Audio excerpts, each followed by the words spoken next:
ہمارے قبیلے عرب کا قید میں ہے تو ذو نفر کو ملے کہ بھئی تمہارا کوئی تعلق ہے؟ اس نے کہا میرا تعلق ہوتا تو میں قید ہوتا۔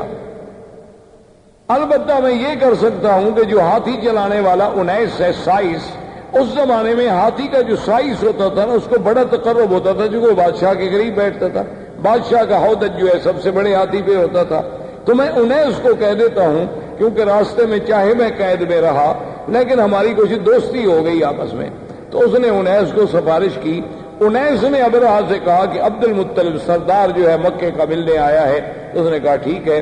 جب عبد المطلب داخل ہوئے تو کہتے ہیں ابرہہ پہ اتنا روک پڑا، اتنا ان کا دبدبا اور جلال تھا کہ اس نے کہا کہ تخت پہ برابر بٹھاؤں تو پھر تو بات شاید نہ بنے۔ خود تخت سے نیچے اتر آیا اور استقبال کیا اور خود بھی نیچے بیٹھ گیا اور عبد المطلب کو بھی اپنے برابر بٹھایا۔ اتنا رعب آ گیا اس کے دل پر کہ یہ کون ایسا خوبصورت جمال والا آدمی۔ اور پھر عبد المطلب جیسا فصیح آدمی، بولنے والا آدمی، اس نے کہا جی آپ حکم دیں، آپ کیسے آئے؟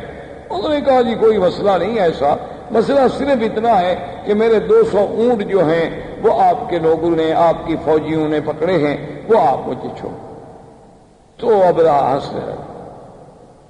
تو اس نے کہا کیا بات؟ اس نے کہا کہ عبد المطلب دیکھو جب تم آئے نا میرے دل میں تمہاری بڑی عزت، بڑی عظمت تھی۔ میں نے کہا یہ تو سردار اس قسم کے تو میں نے آج دیکھے ہیں، لیکن جب تم نے بات کی نا تمہاری عزت ساری ختم۔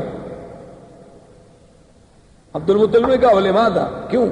اس نے کہا عجیب بات ہے، میں کعبۃ اللہ کو گرانے کے لیے فوج دے کے بیٹھا ہوں، تم مکے کے سردار ہو، تم مجھ سے معافی مانگے کہ مکے پہ چڑھائی نہ کرو، کعبۃ اللہ کو نہ گراؤ، ہمیں معاف کر دو، واپس جاؤ، تم اونٹ چھڑانے کے لیے آئے، تمہیں اونٹوں کا فکر ہے۔ تو عبد المطلب نے بڑے غور سے دیکھا اور کہا کہ ابرہہ سنو، انا رب الابل ولہذا البیت رب یحمی، سن لو کہ میں ان اونٹوں کا مالک ہوں لیکن اس گھر کا بھی ایک مالک ہے جو اس کی خود حفاظت کرے گا۔ مجھے کیا ضرورت ہے حفاظت کرنے کی؟ ہم تمہارا مقابلہ نہیں کر سکتے، تو یہ کون سی معقولیت ہوگی کہ ہم بلا وجہ جنگ لڑیں؟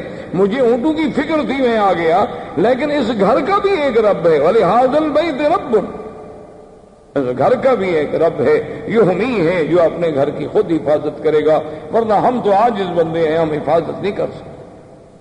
تو ابرہہ نے کہا اچھا ٹھیک ہے جی لے جاؤ اونٹ لے جاؤ، لیکن بات سن لو، قریش سے کہہ دو، قبائل عرب سے کہہ دو کہ ہم تمہارے ساتھ جنگ کے لیے نہیں آئے، ہم تو صرف اللہ کے کعبے کو گرانے کے لیے آئے ہیں۔ اگر وہ میرے راستے میں رکاوٹ نہیں بنیں گے، اگر وہ میرا راستہ نہیں روکیں گے تو میں ان کو کبھی تکلیف نہیں پہنچاؤں گا، بس میں کعبہ کا انہدام کر کے چلا جاؤں گا۔ عبد المطلب نے کہا ٹھیک ہے۔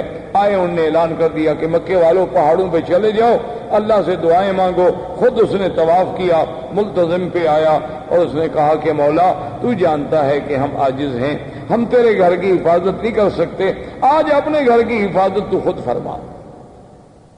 اور اس کے بعد پہاڑوں پہ چلے گئے، بادشاہ نے حکم دیا اور اس محمود ہاتھی کو آگے چلایا گیا۔ وہ ابو نفر جو قید میں تھا وہ تو قبیلہ عرب کا سردار تھا نا، اس نے جب دیکھا کہ ہاتھی لے کر یہ کعبۃ اللہ کی طرف گرانے کے لیے جا رہے ہیں، تھا تو وہ بیچارہ قیدی، لیکن اس نے موقع حاصل کر کے آیا اور محمود ہاتھی کے کان جو تھے نا، ایک کان سے چمٹ گیا، لٹک گیا اس کے کان سے، اور کہنے لگا ابرک یا محمود، ابرک یا محمود امامک بیت اللہ، کہ اے ہاتھی بیٹھ جاؤ، مت بڑھو، آگے خدا کا گھر ہے، خدا کا گھر ہے۔ اس نے اتنی کہنا تھا کہ ہاتھی بیٹھ گیا۔ اب ہاتھی جب بیٹھ گیا تو بادشاہ ابرہہ نے حکم دیا سائس کو کہ ہاتھی کو چلاؤ، ہاتھی کو مارتا ہے، ہاتھی چلتا نہیں۔ سائس نے کہا کہ چلو ہاتھی کا رخ موڑو یمن کی طرف۔ ہاتھی کا رخ جب یمن کی طرف موڑا گیا تو وہ جناب چل پڑا۔ اس نے کہا پھر ایک لمبا چکر دے کے پھر کعبے کی طرف موڑو، کعبے کی طرف موڑے، وہ برک کر کے بیٹھ گیا۔ اس نے کہا یہ عجیب بات ہے، ہاتھی کیوں نہیں جاتا؟ اس نے کہا جی اب آپ دیکھ رہے ہیں میں یمن کی طرف چلاتا ہوں تو چلتا ہے اور کعبے کی طرف چلاتا ہوں تو نہیں چلتا ہے۔